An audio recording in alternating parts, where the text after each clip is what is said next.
या ठिकाणी आपले जे मित्र पक्ष आहेत त्यांनाही शिवसेना असेल, राष्ट्रवादी असेल, या ठिकाणी आरपीआय असेल, पिरिपा असेल, या सगळ्या मित्र पक्षांचे देखील अतिशय मनापासून आभार मानतो। इथे येण्यापूर्वी माननीय शिंदे साहेबांना मी त्या ठिकाणी फोन करून आणि त्यांचा मला फोन आला, त्यांनी माझं अभिनंदन केलं, मी त्यांचं अभिनंदन केलंय आणि पुन्हा एकदा महाराष्ट्रामध्ये महायुती मजबूतीने या ठिकाणी काम करेल हा विश्वास महानगरपालिकेच्या निवडणुकीमध्ये भारतीय जनता पार्टी आणि महायुतीला महाविजय मिळालेला आहे आणि एक प्रकारे सगळे रेकॉर्ड हे आपण त्या ठिकाणी तोडलेले आहेत। 29 पैकी 25 महानगरपालिकांमध्ये भाजप किंवा महायुतीची सत्ता ही त्या ठिकाणी येते आहे आणि विशेषतः सगळ्यांचं लक्ष लागलेल्या मुंबई महानगरपालिकेमध्येही जरी आता काउंटिंगला उशीर होतोय, अजून काउंटिंग बाकी आहे, तरी जे काही ट्रेंड्स आहेत आणि जी वाटचाल चालली आहे त्याप्रमाणे निश्चितपणे पूर्ण बहुमत हे आपल्या महायुतीलाच या ठिकाणी मिळणार आहे आणि मुंबईच्या महानगरपालिकेवरही महायुतीचा झेंडा फडकेल यात आपल्या मनामध्ये कुठली शंका नाही। खरं म्हणजे जसं आता अध्यक्षांनी सांगितलं की आपण या निवडणुकीमध्ये विकासाचा अजेंडा घेऊन गेलो। माननीय प्रधानमंत्री नरेंद्र मोदीजी यांच्या आशीर्वादाने त्यांनी जो विकासाचा अजेंडा दिलेला आहे तोच अजेंडा घेऊन आपण जनतेमध्ये गेलो होतो आणि या विकासाच्या अजेंड्याला जनतेने भरभरून त्या ठिकाणी प्रतिसाद दिलेला आहे हे सांगताना मला मनापासून आनंद होतोय।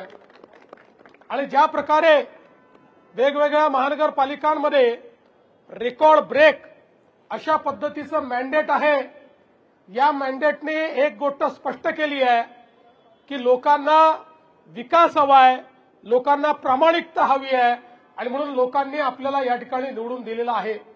आणि आज एक गोष्ट अजून या निकालाने स्पष्ट केलेली आहे, महाराष्ट्राचा विश्वास हा प्रधानमंत्री नरेंद्र मोदीजींवरच आहे हे देखील या निकालाने स्पष्ट केलेलं आहे। आणि म्हणून आज खऱ्या अर्थानं या निकालाच्या निमित्ताने हिंदू हृदय सम्राट शिवसेना प्रमुख बाळासाहेब ठाकरे यांचंही मी स्मरण करतो, कारण त्यांचाही आशीर्वाद हा आपल्या महायुतीच्याच पाठीशी होता आणि म्हणून हा विजय आपल्याला या ठिकाणी मिळालेला आहे।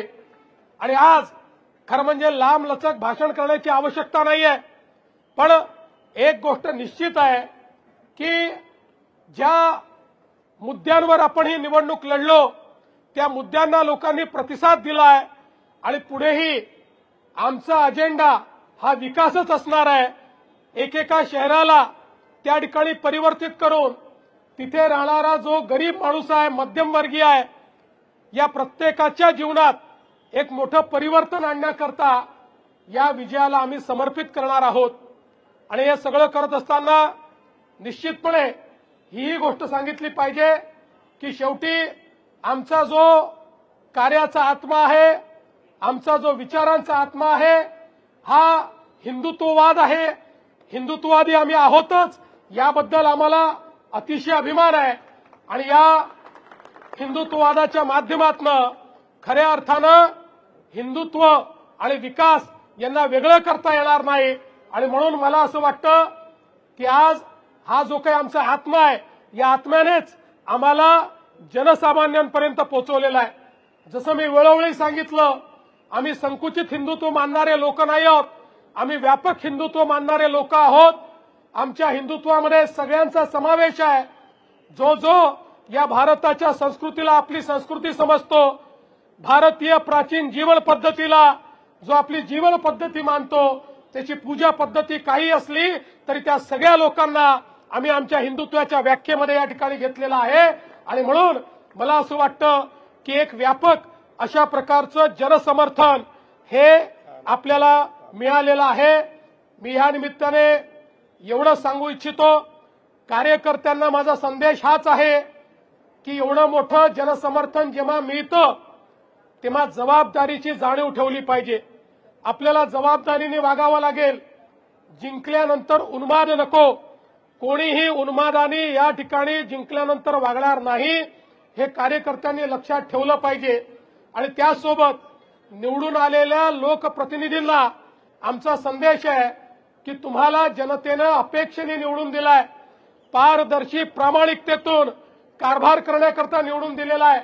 त्यामुळे आपण सगळ्यांनी या गोष्टीची जाण ठेवली पाहिजे की आपण सगळे निवडून आलो, मोदीजींवर जो विश्वास आहे, भाजपवर जो विश्वास आहे, या विश्वासामुळे आपण निवडून आलेलो आहोत। त्यामुळे कुठेही या विश्वासाला तडा जाणार नाही, अशा प्रकारचं वर्तन कार्यकर्ते, नेते आणि निवडून आलेले नगरसेवक करतील, हा विश्वास मला आहे। मी पुन्हा एकदा महाराष्ट्राच्या तमाम जनतेचे मनापासून आभार मानतो। आमचं वरिष्ठ नेतृत्व या ठिकाणी माननीय मोदीजी असतील, आमचे अध्यक्ष नड्डाजी असतील, या ठिकाणी अमितभाई असतील, आमचे कार्याध्यक्ष नितीन नवीनजी असतील, महाराष्ट्रामध्ये आमचे ज्येष्ठ नेते आदरणीय गडकरी साहेब असतील, या सगळ्यांचे मी अतिशय मनापासून या ठिकाणी आभार मानतो। आणि पुन्हा एकदा या विजयाच्या आपल्या सगळ्यांना शुभेच्छा देऊन आता आपण सगळे महापौर बसल्यानंतर जल्लोष पुन्हा साजरा करू, हे या ठिकाणी आपल्या सर्वांना सांगतो। आणि सोबतच अर्थात या ठिकाणी आपले जे मित्र पक्ष आहेत त्यांनाही, व शिवसेना असेल, राष्ट्रवादी असेल, या ठिकाणी आरपीआय असेल, पिरिपा असेल, या सगळ्या मित्र पक्षांचे देखील अतिशय मनापासून आभार मानतो। इथे येण्यापूर्वी माननीय शिंदे साहेबांना मी त्या ठिकाणी फोन करून, आणि त्यांचा मला फोन आला, त्यांनी माझं अभिनंदन केलं, मी त्यांचं अभिनंदन केलंय। आणि पुन्हा एकदा महाराष्ट्रामध्ये महायुती मजबूतीनं या ठिकाणी काम करेल हा विश्वास देतो आणि माझं बोलणं संपवतो। धन्यवाद। विशेषतः मला या ठिकाणी धन्यवाद दिला पाहिजे सगळ्या कार्यकर्त्यांचा, कारण हा विजय कार्यकर्त्यांना समर्पित विजय आहे। आमचे जे कार्यकर्ते 24 तास काम करतात, ज्यांना कुठलं तिकीट मिळत नाही, ज्यांना कुठल्या पदाची अपेक्षा नाही, जे या ठिकाणी 24 तास काम करतात, त्या सगळ्या कार्यकर्त्यांना देखील हा विजय या ठिकाणी मी समर्पित करतो।